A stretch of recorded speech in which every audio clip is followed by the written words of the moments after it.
SP साहब घर पे हैं? साहब घर पर नहीं खम।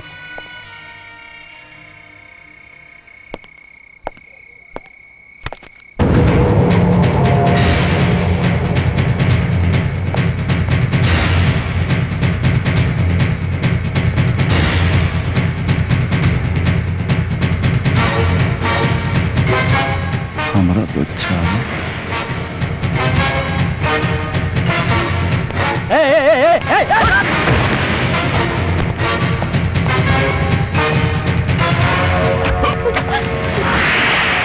क्या बात है? वो साधु के भेष में शैतान हवन, इसलिए आतंकवादी और केहू नहीं, वो है हवन। अब बस समय से पहले हमें हमारे इनाम की राशि मिल जाती तो चांदी ही चांदी थी। नहीं नहीं चीफ, मिशन कंप्लीट होने तक तो पुलिस फोर्स और डिफेंस को तो इसकी खबर तक नहीं लगेगी। रही पुलिस फोर्स के माइंड की बात वो तो मैं यूं ही डाइवर्ट कर दूंगा। और आप देख लीजिएगा चीफ, इस धमाके की गूंज इस शहर पर ही नहीं, पूरे हिंदुस्तान के दिल पर होगी। और इस गूंज की आवाज आपको अपने मुल्क तक सुनाई देगी। बस सिर्फ 5 दिन मुझे दे दीजिए और उसके बाद बूम। खुदा हाफिज चीफ। पापा,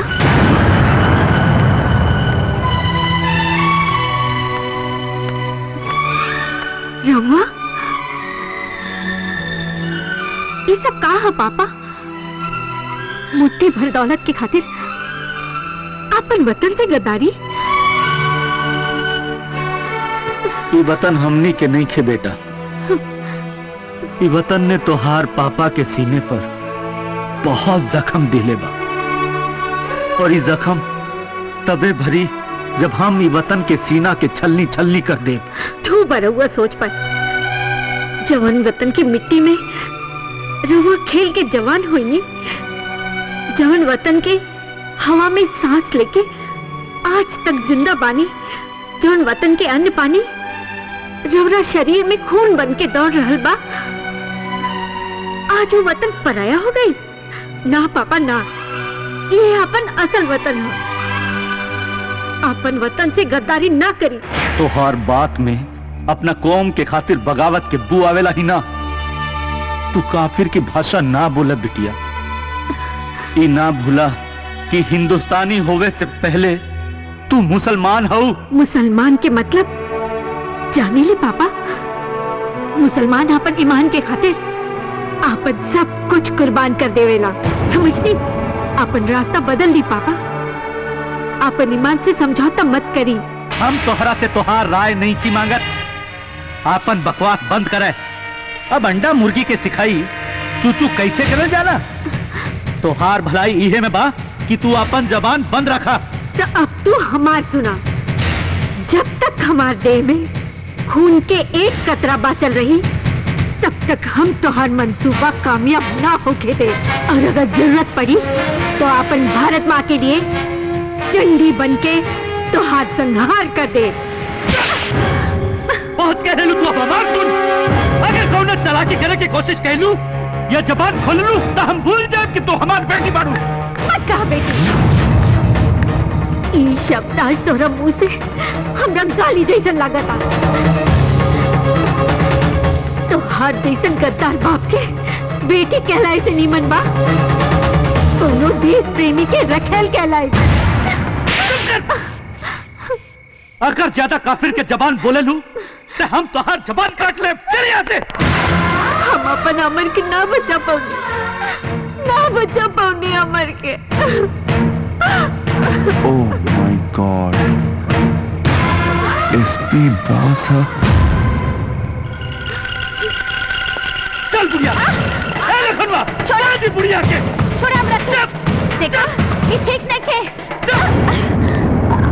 अरे शंकर 24 घंटे तक कोई भी होशियारी की तो मां नहीं उसकी लाश मिलेगी। तुम्हारा शुभ चिंतन। के भेजने का भाई शंकर?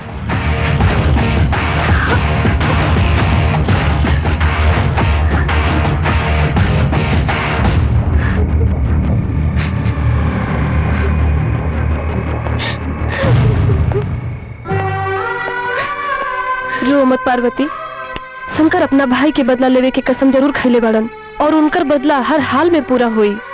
रहल सवाल तहार, तर शंकर और पार्वती के ना केहू आज तक अलग कैले बा और ना कभी केहू कर पाई।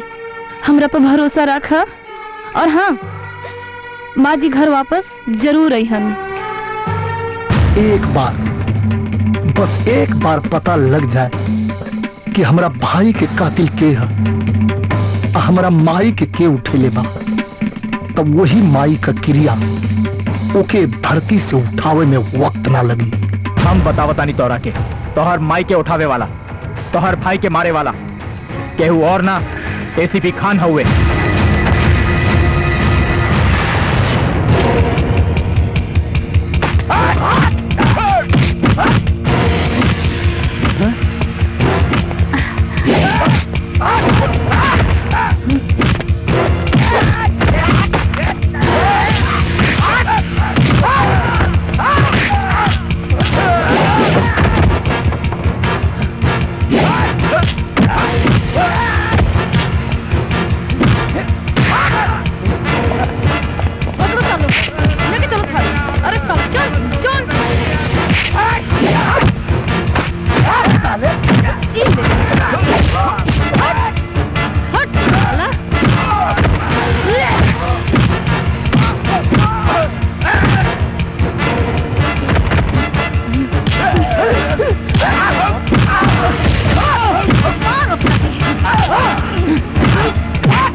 शंकर माई,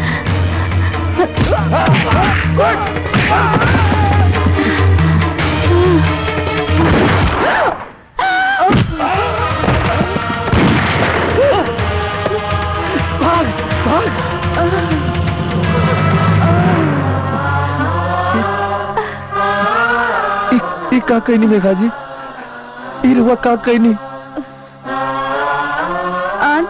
आज हम अपना प्यार के पा गई शंकर। हमरा छूला से तहरा कबो करेंट ना लगेला, लेकिन तहरा छूला से हमेशा करेंट लगेला शंकर।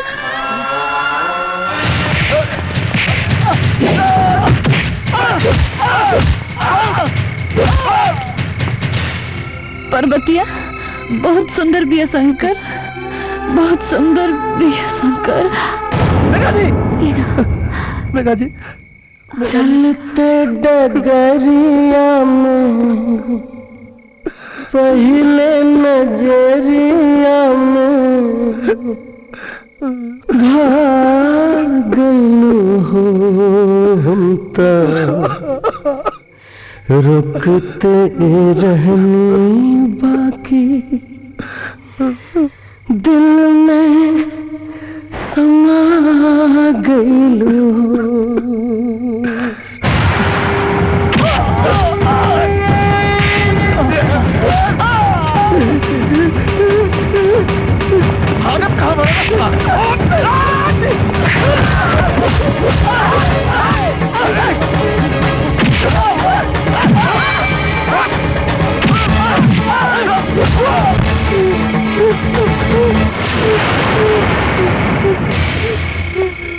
शंकर, तहार भाई के कातिल ये ना है, वो है एसपी खान।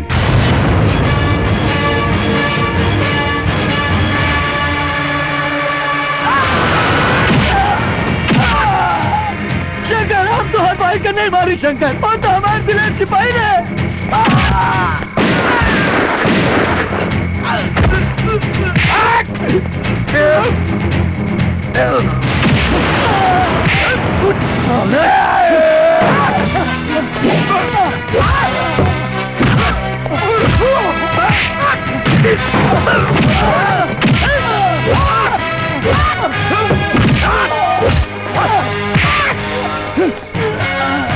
ऑफिसर, गिद्धो गिद्ध के मांस ना खाला रे।